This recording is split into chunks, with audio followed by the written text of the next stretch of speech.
great honor to have everybody with us, and we have some very exciting things to be talking about, things you've been waiting for a long time, for many, many years. And now let's see how badly you want it. Because if you want it badly, you're going to get it, and if you don't want it, that's okay with me too. But we have to rebuild our infrastructure. You know, I said this morning, as of a couple of months ago, we have spent $7 trillion in the Middle East. $7 trillion. What a mistake. But it is what it is. This is what I took over. And we're trying to build roads and bridges and fix bridges that are falling down. And we have a hard time getting the money. It's crazy. But think of that. As of a couple of months ago, $7 trillion in the Middle East. And the Middle East is far worse now than it was 17 years ago when they went in. And not so intelligently, I have to say, went in. I'm being nice. So it's a very sad thing. The budget was recently passed, and the reason it was passed is because of our military. Our military was totally depleted, and we will have a military like we've never had before. We're going to have an incredible military, and to me, that means a couple of things. Number one, it does mean jobs, but really, number one, it means safety and security. Because without the military, and we may have very strong views on spending, which I have, but without the military, it's possible there's no reason for us to be meeting. Maybe we wouldn't be here. So we're going to have the strongest military we've ever had by far. We're increasing arsenals of virtually every weapon. We're modernizing and creating a brand new nuclear force, and frankly, we have to do it because others are doing it. If they stop, we'll stop. But they're not stopping, so if they're not going to stop, we're going to be so far ahead of everybody else in nuclear like you've never seen before. And I hope they stop. And if they do, we'll stop in 2 minutes. And frankly, I'd like to get rid of a lot of them. And if they want to do that, we'll go along with them. We won't lead the way, we'll go along with them. But we will have a nuclear force that will be absolutely modernized and brand new. And hopefully we'll never have to use it. And hopefully we can reduce it in the years ahead. And that depends really on what other people are going to be doing. But we will always be number one in that category, certainly as long as I'm president. We're going to be far, far in excess of anybody else. I'm honored to be here with the governors, with county executives and mayors from around the country, Secretary Chao, Secretary Zinke, Secretary Ross, Administrator Pruitt, thank you for joining us. I greatly appreciate it. We're here today to discuss the critical need to rebuild America's crumbling infrastructure. And one understands, and the people in this room really understand better than most, probably, hopefully better than anybody, that the problem the states have and local leaders have with funding the infrastructure is horrendous. And we will build, we will maintain, and the vast majority of Americans want to see us take care of our infrastructure. Trucking companies are complaining that they used to take trucks from Los Angeles to New York, and there was no damage. Now they bring from Los Angeles to New York, and there's tremendous damage to their trucks because our roads are in bad shape, and we're going to get the roads in great shape. And very important, we're going to make our infrastructure modernized, and we're really way behind schedule. We're way behind other countries. We always led the way for many, many years. Then, a number of decades ago, it slowed down, and over the last 8 years and 15 years, to be honest, it's come to a halt. This morning, I submitted legislative principles to Congress that will spur the biggest and boldest infrastructure investment in American history. The framework will generate an unprecedented $1.5 to $1.7 trillion investment in American infrastructure. We're going to have a lot of public-private, and that way it gets done on time, on budget. It will speed the permit approval process from 10 years to 2 years and maybe even to 1 year. Because when we give you as governors and mayors and people representing your great states, or we give you money and you can't get your approvals, I guess we're going to have to take that money back or you're not going to build. And some of you are sitting around the table that I know, some of the governors, you're going to get those permits, I have no doubt. Others, I see a couple sitting around the table, I don't think they're going to get their permits so fast. But you're going to have to get it, otherwise you're not going to be able to build. because we can't give you money and you're going to take 15 years to get a permit. In one state, it took 17 years for a basic roadway to get a permit, and the cost was many, many, many times what it was supposed to be. And we can't have that. So we want you to get going, and you'll work on the permitting process. And from a federal standpoint, environmentally and everything we have to do, I see Scott is here, we're going to get you permits very quickly. It provides $50 billion for rural infrastructure, who have really been left out. The rural folks have been left out, including broadband internet access, which they don't have, and they want it, and the farmers want it. It will create thousands and thousands of jobs and increase training for our great American workers. And it returns power to the state and local governments who know best what their people need. Washington will no longer be a roadblock to progress. Washington will now be your partner. Will be your partner. A lot of money, up to $1.7 trillion. That's bigger than people thought.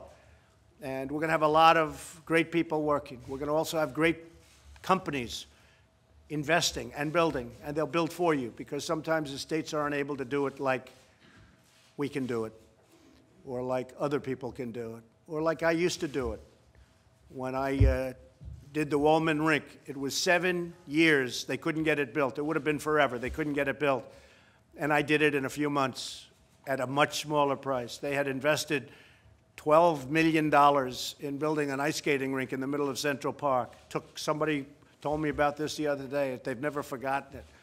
It was a big deal at the time. It remains a big deal. Took many, many years, and they were unable to open it.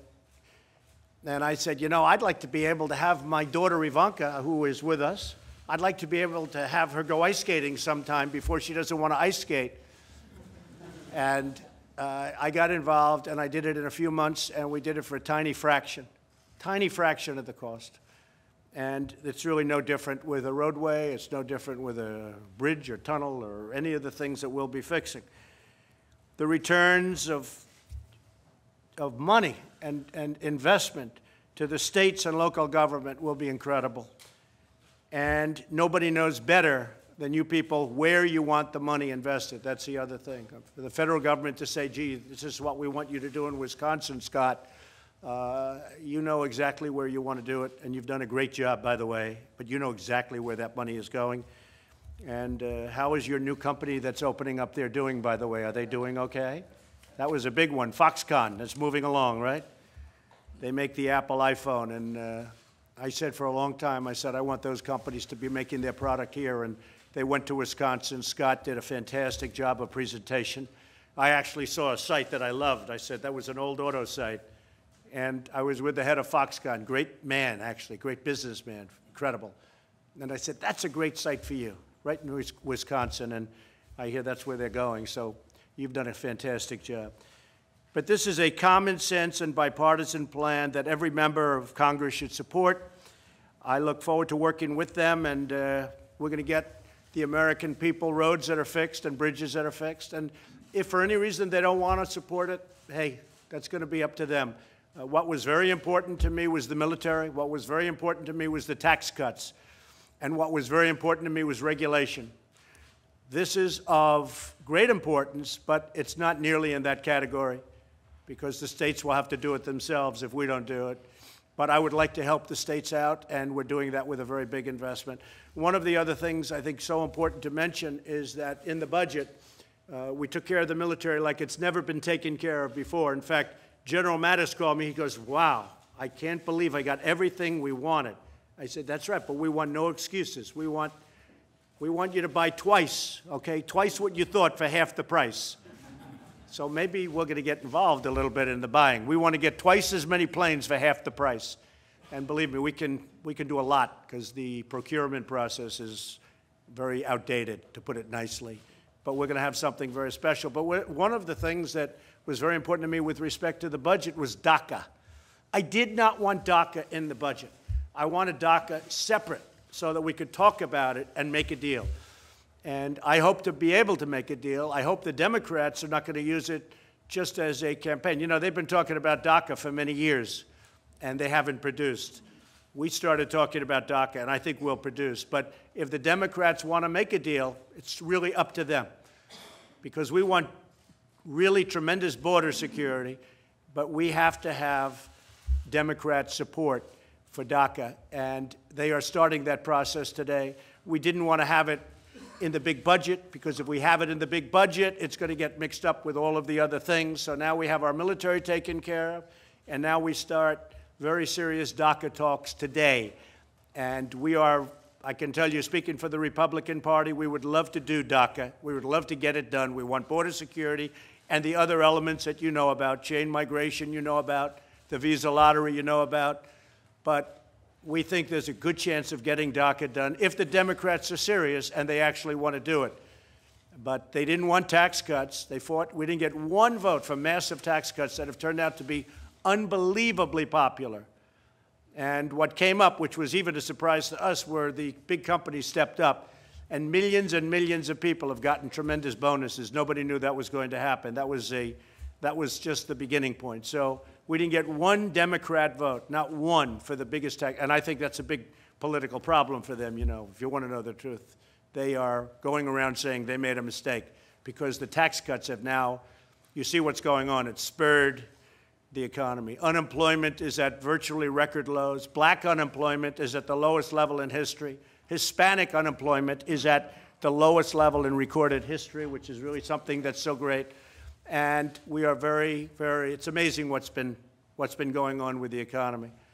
And I just want to end by saying it's an honor to have all of you with us. We're going to have a few of you make statements, and then we'll all stay around.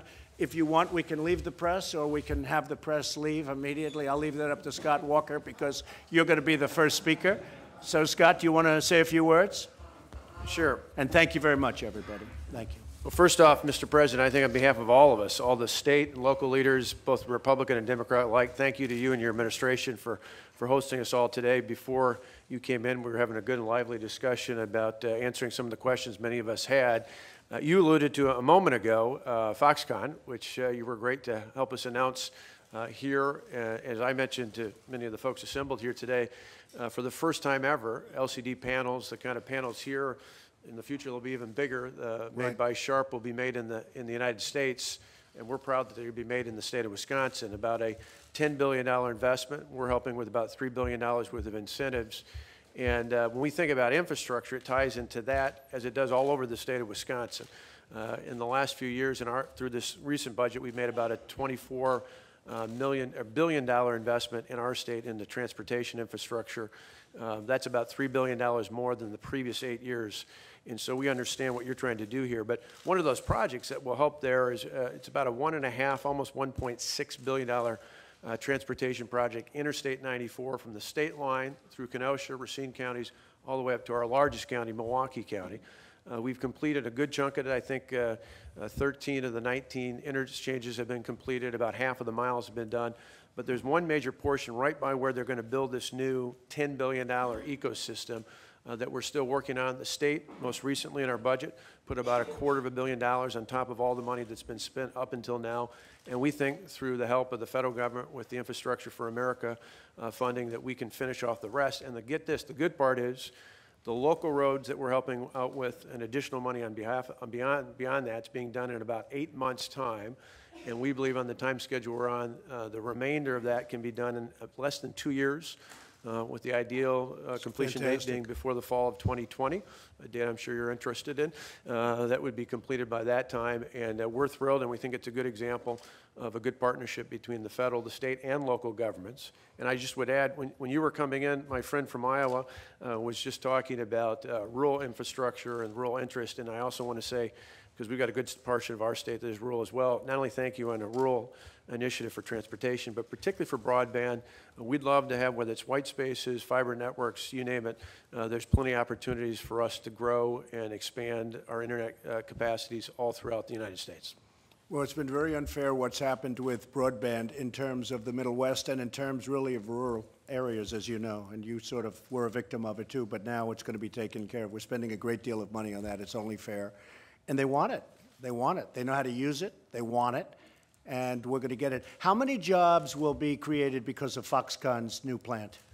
About 35,000 in total, 13,000 direct, another 22,000 indirect or induced. And So it's how like will you adding, go about- that's bigger than, just the direct jobs alone, 13,000, talking about rural, is bigger than 96% of all the municipalities in the state of Wisconsin. Fantastic thing. Everybody wanted Foxconn. Frankly, they weren't going to come to this country. I hate to say it, if I didn't get elected, they wouldn't be in this country. They would not have done this in this country. I think you know that very well.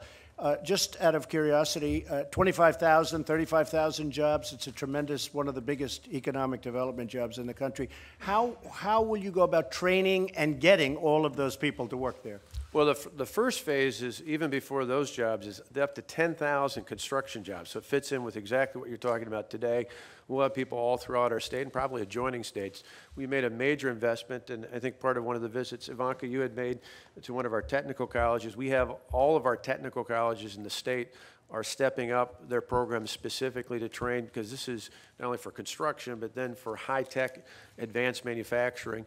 This is going to be a whole new wave for us. So we hope to have people not only in-state being trained, we're trying to recruit people from other states as well. And the company will also train, I understand. Absolutely. They'll be bringing people in That's from so around the exciting, world. Scott. Congratulations, you really did. They told me the other day that you were really, really great. The state, Wisconsin, I'm not surprised, but they did a great job, and you did a great job. Thank you very much. Thank you, Mr. President. Adding to that, as you know, Apple, I told Tim Cook during the campaign before I was elected, I said, Tim, you know, I don't know if I'm going to make it or not, but if I do, you got to build plants. You got to build some big plants. I won't consider this a great success unless they see those big plants that I see all over China and other places, but in particular China. Hopefully you're going to build them here. And he gave us a very big surprise 2 weeks ago, $350 billion, not million, 350 million would have been a nice plan too. But he's going to invest $350 billion, of which he's taking $245 billion back, and that's the money we talked about coming back into this country. I think it's going to be about $4 trillion. It was $2.5 trillion, but I've been using that number for years, so I know the number's gotten larger. It's probably 4. It could even be more than that, but a lot of it is coming back. Another company just announced they're bringing billions of dollars back into the country, but Apple is bringing about $240 billion back in. They're going to build a tremendous campus. They're going to build new plants, and it is beyond anything that anybody thought even possible. So that's very exciting. And you add that on to Foxconn, it's a whole different world out there. So, Scott, thank you very much. Governor Martinez, I would like to have you talk about some of the great strides that you've made in New Mexico and what we're doing and some of the things that are happening, because that's a very exciting state, what's going on. Thank you. Thank you, Mr. President. First, I'd like to start by thanking you for all that you've done, and including our states through our mayors and governors and commissioners to be a part of the conversation. It was certainly something that did not exist in the previous administration. And because of that, we're at the table and able to give our different ideas and how they impact our states. So I'm very, very grateful for that. Thank you and your willingness to allow us to participate. Thank you. I also know that the tax reform that has taken place is bringing millions of dollars more into our state, and with that comes the economic growth. And our economic growth, for example, we have just brought Facebook to New Mexico. Keep in mind, New Mexico is a 2.1 million population, and to bring Facebook and the investment that they've brought with 1,000 construction jobs, and of course have been preparing for those additional jobs with our community colleges and our two-year institutions and vocational school, so that making sure that the workforce was prepared to take on that number. Also, as you know, New Mexico is a big piece of our national security, as well as we have natural resources, energy resources in New Mexico. And so our infrastructure is super important because we have what used to be 2-lane highways for the amount of what we were developing in our energy sector, as well as our military bases and our national labs, now are requiring 4 lanes and possibly turning lanes because there's so much traffic, because the energy in the southeast and northwestern part of our state is so big and booming that we have private vehicles going and merging into those traffic, and unfortunately right now can be very dangerous. And also our national, we have the waste infrastructure program down in the southeastern part of the state, bringing transuranic waste from the northern part of the state to the southeastern part of the state, and again, those very large trucks that are traveling on very narrow roads along with the public. And so, again, thank you for including us so that we can be a big part of that. Our funding has certainly been private, public, and national infrastructure dollars coming together. We've been insisting on that for the last 7 years because we don't want a single source of funding taking care of our needs. And so we're constantly asking when there is a project to be put together is, what is the city putting in, county putting in, private sector putting in, federal putting in, state putting in, so that together we can begin a project and complete it. Well, great job you've done. Thank you, Say sir. hello to the people of New Mexico. I will. They've been Thank you, sir. terrific. Thank you very much, Susanna. One of the things we're doing, a little bit separate from this meeting, but it all sort of amounts to the same thing, is a reciprocal tax. We are going to charge countries outside of our country, countries that take advantage of the United States. Some of them are so-called allies, but they're not allies on trade. They'll send in their product, and we won't charge them anything, and we send them our product, same product as they're sending us, and they'll charge us 50% and 75% tax, and that's very unfair. One of the examples, Scott, is Harley-Davidson. They're treated very unfairly in various countries. You know the countries I'm talking about. So we're going to be doing very much a reciprocal tax, and you'll be hearing about that during the week and during the coming months, but not fair when we're taken advantage of. That's why we have these big trade deficits. That's why we have tremendous problems with trade. We're, as you know, renegotiating NAFTA now. I always said we're either going to renegotiate it or terminate it. We're renegotiating it. Bob Lighthizer is doing a fantastic job on that. And hopefully the renegotiation will be successful, and if it's not, we'll be more successful. But NAFTA has we lose a tremendous amount of money, at least $71 billion a year with Mexico. We lose a lot of money with Canada. Canada does not treat us right in terms of the farming and the crossing the borders. So they'll either treat us right or we'll just have to do business a little bit really differently. We cannot continue to be taken advantage of by other countries. We cannot continue to let people come into our country and rob us blind and charge us tremendous tariffs and taxes, and we charge them nothing. We cannot allow that to happen. We cannot allow it to happen. And we lose vast amounts of money with China and Japan and South Korea and so many other countries. And they understand where I'm coming from. I've talked to all of them, and they understand it. It's a little tough for them because they've gotten away with murder for 25 years. But we're going to be changing policy, and we have an incredible country, but we can't let that happen. And it's really affecting our workers. It's affecting everything. So that's going to be a very big part of what's happening over the next month. Everything's related to this meeting, but I wanted to mention that specifically. I'd like to have County Commissioner Bovo of Miami-Dade say a few words, and a lot of progress being made there also. President, and you would appreciate knowing Miami-Dade the way you do, the gridlock that we are experiencing. Gridlock could be one of the biggest attractors to economic investment. Miami-Dade County has embarked in its Miami Smart Plan. That's hashtag Miami Smart Plans for those that follow. We're trying to be very aggressive. We've not only decided to put skin in the game, we levy a half penny. We've also created TIF legislation that allows us to create transit-oriented development, address the workforce housing issues. It addresses resiliency issues. Our biggest concern, Mr. President, quite honestly, is that the environmental regulatory process really delays our ability to deliver projects. And I'll tell you what I consider a horror story. Many of the corridors that we are examining now that we'd like to develop transit, expand our transit system, have been studied since 1970. That's right. Mr. President, I was in elementary school at the time that this was being talked about in my county.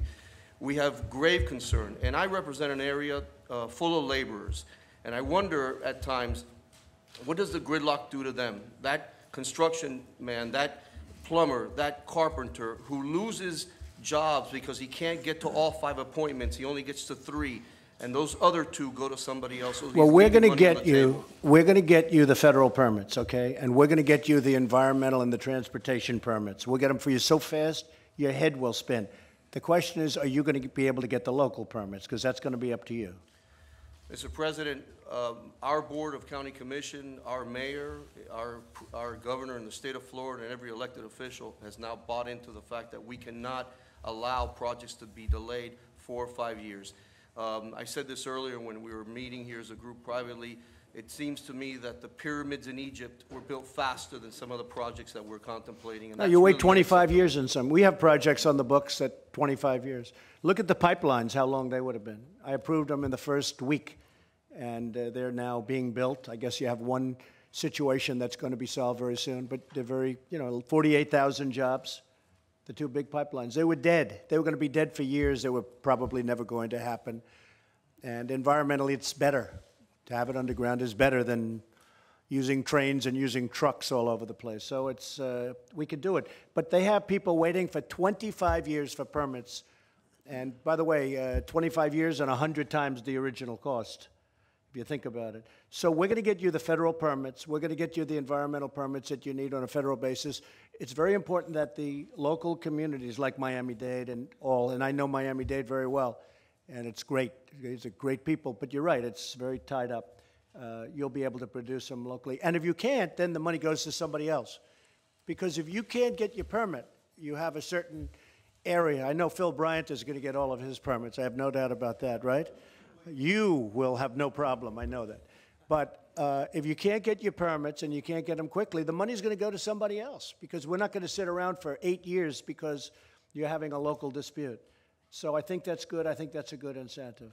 Mr. President, today is my daughter's birthday, and this is serious enough that I'm here today to make sure that we get our end done. I'll be home in time. I think you're going to, I know you're going to get it done. Yeah, thank okay? Good. Thank you very much. Phil, do you have anything to say? Absolutely, Mr. President. Thank you. And you're sitting next to my favorite mayor, George Flaggs, in Vicksburg, Mississippi. So I better talk about his intermodal port because about 30 miles away, Continental Tire is building one of, if not the most advanced plant in the United States. It was the plant of the year in the Southeast. We won a gold shovel. I could tell you more about that. 2,500 employees are going to be there. So ports are critically important. 155 miles away from Jackson, our port of Gulfport was totally destroyed by Katrina. In August 2005, 28-foot surge completely destroyed the port. We are rebuilding it now. We've got $300 million. HUD has been kind enough to allow us to put $300 million into it. It is a remarkable, vibrant plant now, but we've got to have that Highway 49, which is unfortunately a farm road. It is a narrow, dangerous road with 59 red lights between Jackson and the most dynamic port, I believe, in the Gulf. And so we're going to widen that, make it a great, big, beautiful highway so people can get their goods and services to the port of the future. We've got a $3.4 billion energy project planned in the future for that port. We're going to put a broadband crescent around the port for new technologies for Keesler's Air Force Base, for manufacturing of 70% of the Navy's warships right there. How are you doing with the permitting? How is that going? We've had not one problem. After Katrina, we were able to compress that permit time, and thanks to the EPA now, we had to live with 8 years of a pretty difficult time. You know, under the other administration, you would have been 20 years on the project you're talking about. But now you'll be about 2 months. This past year, with the great help of your team, it's been remarkable what's happening. We've not fully recovered from Katrina, then the spill came along, but this new plan is going to be really the catalyst that will change states like Mississippi, move us to that new level. We're the mother of all rural states, so as we talk about rural investment, it is something that warms our heart. So I want to thank you, Mr. President. This is going to be, I know the dynamic effort that you're going to put in it, and your team and all of us working together is going to be generational. I hope 100 years from now they're thinking about the day that we were in this room and what happened this day.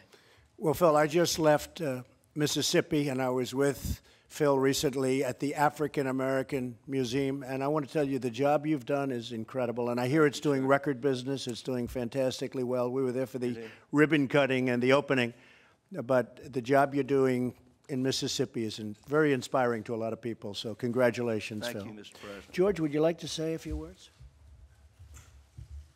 Thank you, Thank you, Mr. President. I'm just glad that you allowed a guy from Vicksburg, Mississippi to be in a room with representing 20,000 people, and then we talk about a company going to his state with 35,000 people, but the governor's already spoke to our situation as a prior to our port. But the other thing is that we need some relief on our infrastructure as relates to our water treatment plants, our water plant, the court decree draining us. So small town municipalities, and I think I speak for most municipalities, the infrastructure, this money couldn't come in no better time to help us develop through economic development and creation of jobs. That's the thing that I like about it, is creating jobs. And hopefully in the next 4 or 5 months, we can get unemployment below 4%. And thank you. Thank you very much, George. I appreciate it. You're doing a good job. Elaine, what would you like to say? Transportation? It's a lot of this money is going to transportation, so you become the big power that you always are. Well, Mr. President, your cabinet members have been working very diligently over the last year. We have EPA Administrator Pruitt here. We have Secretary Zenke. We have Secretary Ross. And we have a plan that will fix the crumbling infrastructure, and we look forward to getting to work. Thank you, Elaine. And Scott Pruitt, could you talk about the environment and how we maintain a perfect, clean, better than ever environment at the same time go quickly? Mr. President, as the mayor just said from Vicksburg, you said Washington will now be a partner, and I think he hit on an area that's very important. That's water infrastructure. When you think about safe drinking water in this country, small towns, counties across this country need investment with respect to their water treatment facilities, and this is a major part of the package. I want to echo what Governor Bryant said earlier.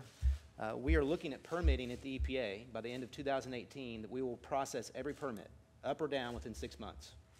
And that, combined with the changes we're making with this legislation to have an outside time period of 2 years, is radically going to transform how we see investment through this package. So your leadership has been extraordinary, Mr. President, and the Cabinet's worked very well putting this package together. Well, thank you very much. And I know that when we're finished with this meeting, probably you won't see it for some reason. You'll see all about DACA. They'll be talking about my remarks on DACA, which lasted for about 10 seconds, but we're very serious about DACA. But you'll be hearing about DACA, but this is so important for what we're doing. Gary Cohn, what would you like to say, Gary? Look, Mr. President, as we talked before you got here, this has been a big team effort for the last year. Your cabinet and the White House has been working on putting together a plan. We've worked with many of the mayors, commissioners, governors in the room, many of the legislators. We think we have a very robust plan that can get everything you want, the over $1.5 trillion investment, shorten the approval process to less than 2 years. We're very excited to have you launch it here today, and we're excited to get to work on it, as Secretary Chao said. Good. And Ralph Northam, congratulations on your victory. Your opponent was not a Trump person, I have to be honest with you. If he was, he would have done much better. Doesn't mean you wouldn't have won, but he would have done much better. But he was not a Trump person. But I would like to congratulate you. And what would you like to say about infrastructure? Well, thank you, Mr. President, thank you. for being in this meeting. And obviously, infrastructure is so important. I'd like to start by thanking you for what you're doing with our military. As you know, we build the finest warships and submarines right there in Newport News, and we have the largest naval base right there in Norfolk. And infrastructure is so important to us. I think you mentioned rural Virginia or rural America. Obviously, broadband is very, very important to us. And, Mr. President, what I would like all of your help with, our port of Virginia. We are in a position to be the best port, and we want to make sure that we have the depth. That could be one of the best in the world if they invested not that much money, relatively speaking. I agree with you. Absolutely, and we're in the process where we need to dredge our channels to 55 feet, widen our channels. So that's been in the process for many years, probably, right? How many years, Ralph, has it? I don't know, Mr. President, but we're ready to get it done. And I love it. Just put it on the list. Put it high on the list. And it's all about exporting and keep this economy going. So thank you, Mr. President. Good. Thank you very much, Ralph, and good luck with everything. I think you're going to do a great job. Very important is what you said about the port, because I've been hearing about your port for many, many years. I've also heard it could be one of the great ports of the world, and locationally you can't do better. Yes. But they could never get their dredging permits. So, Scott, I know you'll work on that, and hopefully you'll get them quickly, all right? Thank All you. right? Thank you. Wilbur Ross, please. We're looking forward to playing a big role in the transformative projects. That's what's been allocated mostly to Commerce, to chair the committee picking the big transformative projects. So we hope all of you will have a good deal of imagination and determination at the transformative level. Good. Thank you, Wilbur. And do you agree with what I said about the tax with countries coming in and taking advantage of our country, I assume? If you don't, would he be in trouble? Can you imagine if he said that? A reciprocal tax, Wilbur. How do you feel about that? Well, we gave away so much unilaterally that we really have to claw it back. A lot of these trade things are self-inflicted wounds. It wasn't that other countries made us. We volunteered concessions that were mindless. They might have been good public policy right after World War II, when we had to rebuild Europe and rebuild Asia, but that's a long time ago, and the concessions that were appropriate then are singularly inappropriate now. So when I look at some of these trade deals, I say, how could this have happened? And the truth is, it was laziness. After World War II, we helped Germany, and we helped all countries. We helped, and you had the Korean War, we helped South Korea, we helped everybody, and nobody changed. They had no money, they had no anything, they were rebuilding from a war. And the agreements basically stayed the way they were. And they became very wealthy, and they could pay a tremendous amount, and they could pay us back. But nothing happened. And the reason nothing happened is, number one, no imagination. Number two, the people that were in my office and other offices were lazy. They just let it go. But we're not going to be letting it go, because it's truly affected our country. When we have $21 trillion in debt, we're not going to let that go. And when people want to send their cars into our country, but they won't accept our cars, and so many other products. Cars are the least of it, although cars is a big category. We can't do that. We can't do that. We will no longer do it. I will tell you that. I would like to ask Bill to say a few words, because you have been very, very I would never use the word progressive, but you have been very good in what you've done. Yeah, be careful, please. And when I do use the word progressive, I use it in a much different sense. You understand? Well, thank you. And I think I'll echo what you've heard from the other governors, and the mayors would say too as well. Is there's a whole different attitude today when we talk with your departments, and it's instead of here's what's best, it's how can we help, and what do you think we should do? And I can't tell you how much all of us appreciate that. It's a whole different mindset. Thank you, Bill. We very much appreciate it. Second thing, and I think what I think you'd hear from everybody in here is there's a lot of different perspective about what the private sector should do and what government should do, but transportation infrastructure is, without question, that's the fundamental responsibility of government. Nobody can build their own interstate system. I don't care who they are. Nobody can build their own network that this nation relies on. So we're very encouraged. Last year in Tennessee, we combined the largest tax cut in history with actually increasing revenue toward transportation because our infrastructure was so out of date. Everything from getting our agriculture product to market to making certain that our You've made a big difference in Tennessee. largest cities happen. So we're with you, and we want to encourage this to actually be fulfilled as quickly as you can, because we're quickly getting behind the rest of the world. That's right. That's right. Thank you very much, Bill. Actually, to me, this is a very, very sexy subject. The media doesn't find it sexy. I find it sexy, because I was always a builder. I always knew how to build on time, on budget, and that's what we want here. One of the reasons we like the public-private is we'll get some of that involved in getting these things done quickly, much more rapidly than you would get them done as a government, as good as some of these governments are. So I very much appreciate that, Bill, but Tennessee is really keeping up. They're doing a good job. I looked at some numbers yesterday, and it's really, really doing a good job. Would anybody like to say something? Yes, sir, go ahead. Thank you, Mr. President. Steve Benjamin, the mayor of Columbia, South Carolina. First, I want to thank you for having us here. You didn't have Thank to. you. So thank you for having us here. I look forward to learning more about the plan. DJ and Billy and everyone, the entire team have been very helpful in communicating with us over the last several months. We met in December 2016, right after your election, and in that meeting you reassured us that you would support the tax exemption on muni bonds, and you've done that. And I want to say thank you for that. It's the way in which we build the vast majority of infrastructure across America. almost 80% of it done by state and local And that's helped out a lot, hasn't yeah, it? Oh, absolutely, absolutely. And also thank you for your support of private activity bonds and how that's reflected in your budget. I want to thank you for your support of the military. Fort Jackson, someone may disagree, but is the finest Army training base in the world. Victory starts in Columbia, South Carolina. We train a preponderance of the men and over half of the women in Columbia, South Carolina.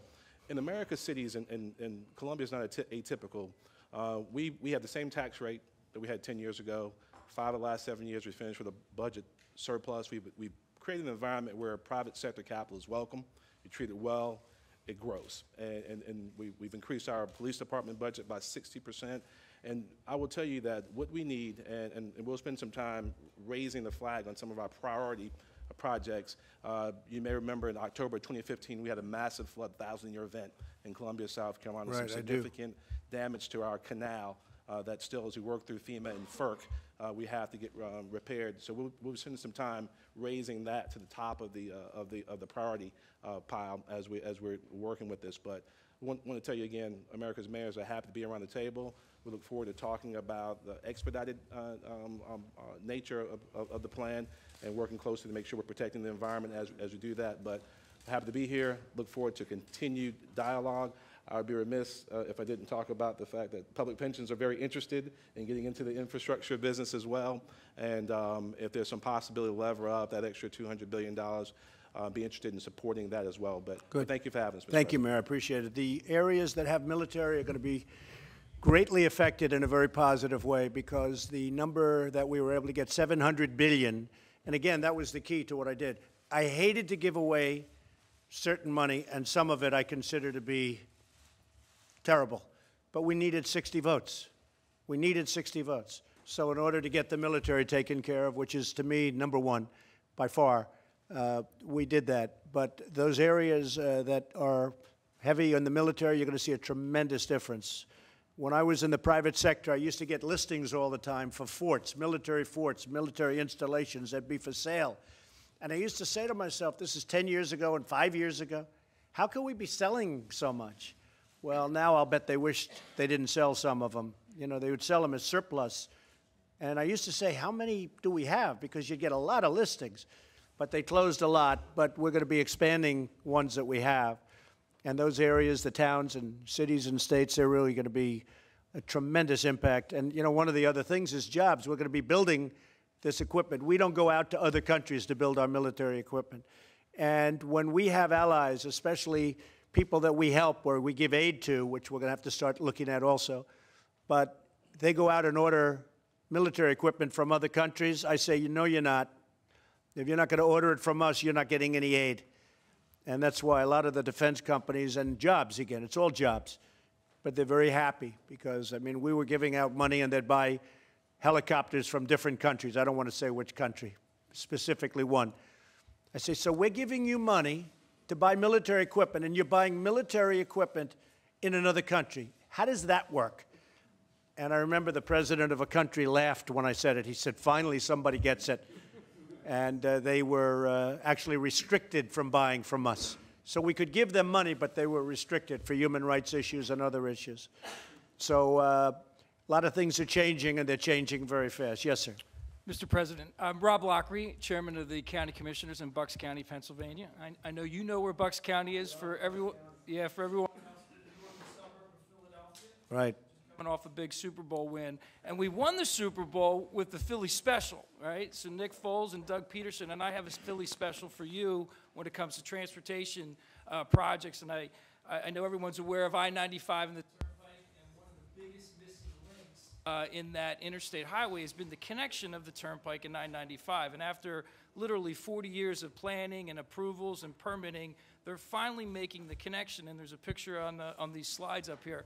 But the problem is they're making a connection only on 2 of the 8 ramps. So if you're going north on 95, you can go east. I know where those connections are. Yeah. So you want additional we want the other connection? 6, and all the permitting's done, all the environmental reviews That sounds done. good. So I'm, You jumped we to the got head of the a line. $500 million project. We have the notes. It's how on much? about $515 million. All right, get the price down a little bit. Get it down. So we can do that.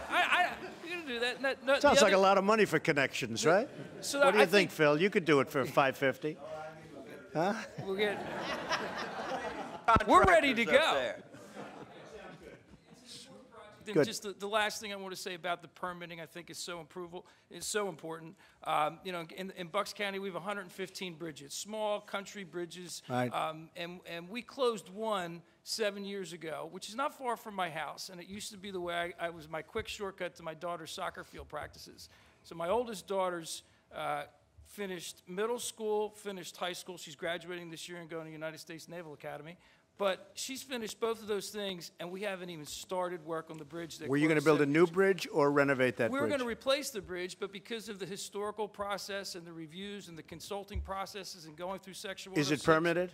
It's not. We can't get the Well, final. then you're not going to No, get a I'm just saying- bridge. but I'm saying the permitting process that you're talking about, truncating that to Yeah, 2 well, we're years going to, is yeah, we're important. going to do it. I mean, look, you've been doing this for years, as you say, and it's been a pretty unpleasant process, but we're going to do it quickly. Now, the historical, if it's local historical, you're going to have to take care of that yourself, you We know, that. but that, just the point I'd love being to that get it done for permitting- you. That's the kind of thing we want to get done. Yeah, thank We have a lot of bridges, amazingly a high number of bridges that are considered unsafe, and yet they're being used. And I don't want to see tragedies. I don't want to see it happen. They need paint. They need some fixing. Not even a lot of money. They have to be fixed, or they're going to go down. And those are the things. Safety first. But you want to resurface your roads. I like fixing rather than building new. I've seen so many roads where they rip out a road, a highway. I can tell you 78 in New Jersey, they ripped it out. And it went on for years. Just ripped the hell out of it. And then they started building a new road in exactly the same location because they wanted the surface to be a little bit higher. They could have stripped the asphalt and put beautiful new asphalt. And then after they built it, it started to settle all over the place. Whereas before, it was there for 100 years. It didn't, it settled. So you didn't have the problem. And I would rather see resurfacing. I would rather see, till we get ourselves right before we start doing the big new projects, I would like to fix what we have through resurfacing and other things like the bridges. Fix them. A lot less expensive. And in the end, it's probably better. And then we start the new projects, maybe with another fund, but we start the new project. And maybe with this one. But I really would like to see proper resurfacing, new medians. I would really like to see a competitor to the one that makes the grates that are always, the guardrails. I talk about them all the time. Whoever represents that company, I think he's the greatest salesman on earth. Because they put this stuff in, and within 2 weeks, it's all bent and corroded, and it's terrible. I want the salesman that represents that company to represent the United States of America, because that guy does some job. I wish they could come up with an alternative to it looks like aluminum or probably cheap steel, but when it gets hot, it bends. When it gets cold, it bends. And when somebody hits it, it's a mess. And we put it in, and within a year, it looks terrible. And I never understood why they didn't come up with a better system. So those are the kind of things that I'd like you to look at. And you can come up with a better system, probably for less money. But somebody should come up with a better system than that. So thank you very much. Work on the bridge. Thank you, Mr. Gary, what would you like to say?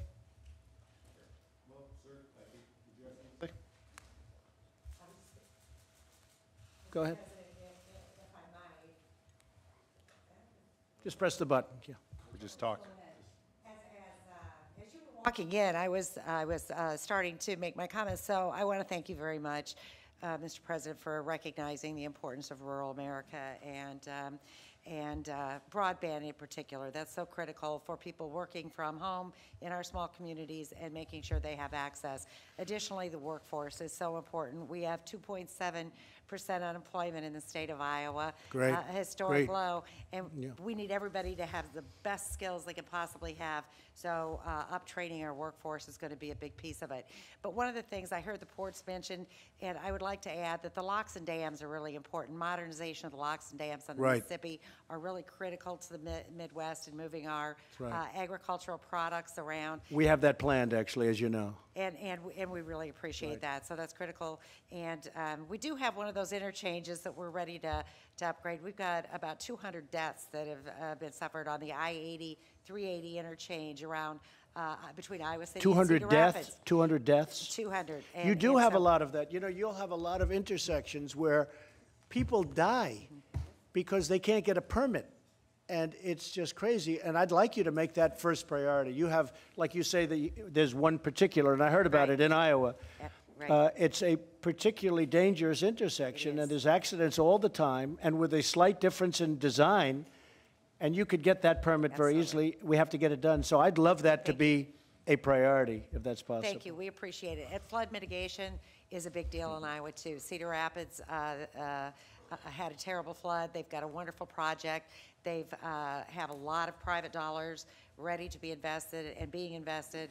And so our new mayor of Cedar Rapids is here with us today. Good, but that's I know right. that's priority for him. Thank you, Mr. President. Thank you, Linda. So, Thank you very much. Mr. Yes, sir, go President, ahead. on behalf of everyone here, obviously you've taken an enormous interest in infrastructure. You've been on us since day one to make sure we delivered a great plan. I think we've got a great plan. I think everyone around the table can see how much interest you have. You've delivered your plan to Congress this morning. They're going to be digesting it. It will not come as anything new to them. Your team has been working with both the Senate and the House for the last month or two, so they know exactly what's coming. So we're off to a great start here. Thank you very much for all your time and effort this morning here. I think everyone's Thank you very much. Appreciate it. Thank you. I would like to add one further thing. I think it's very important that you go back and you speak to your congressmen, your senators, and the people that represent you to get the push that you're going to need to get this done, because they are working on a lot of things right now, in all fairness to them. So this is one you're going to have to get a little push, and I think everybody in this room wants this very much, and I want it very much, but you're going to have to call your senator and your congressman and woman to get it done. And it's something that can happen. We'll get approval. We'll create a lot of jobs, and we'll have a great infrastructure in our country once again. Thank you all very much. I appreciate it. Thank you.